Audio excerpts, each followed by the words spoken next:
नमस्कार।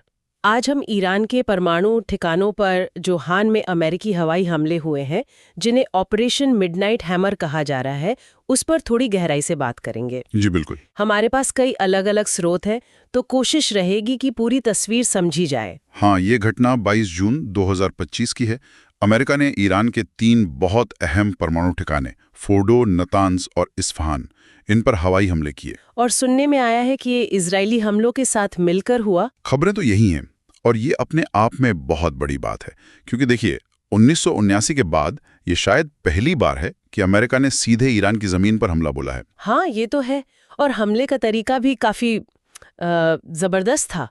B-2 stealth bomber से 14 GBU-57 bunker buster bomb गिराए गए। ये कोई आम बम तो नहीं होते? नहीं, बिल्कुल नहीं। ये GBU-57 इन्हें बंकर बस्टर इसीलिए कहते हैं क्योंकि ये जमीन में बहुत नीचे, मतलब गहरे बने ठिकानों को तबाह करने के लिए डिजाइन किए गए हैं। जैसे फोर्डो की फैसिलिटी जो अंडरग्राउंड है। बिल्कुल वही। और इसके साथ साथ पनडुब्बियों से टॉमाहॉक मिसाइलें भी दागी गई। तो साफ है कि निशाना बहुत सुरक्षित और अहम ठिकानों पर था। लेकिन हमले का असर कितना हुआ, इस पर दो बिल्कुल अलग बातें सुनने को मिल रही हैं।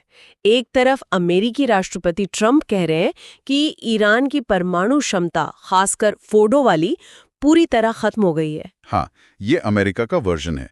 दूसरी तरफ ईरान है।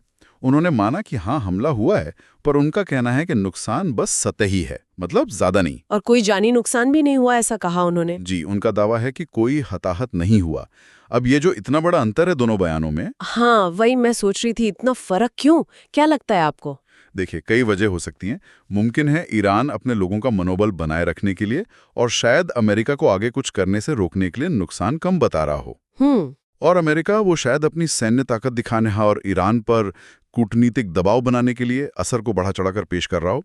असलियत शायद कहीं बीच में हो। सही कहा। अभी कहना मुश्किल है।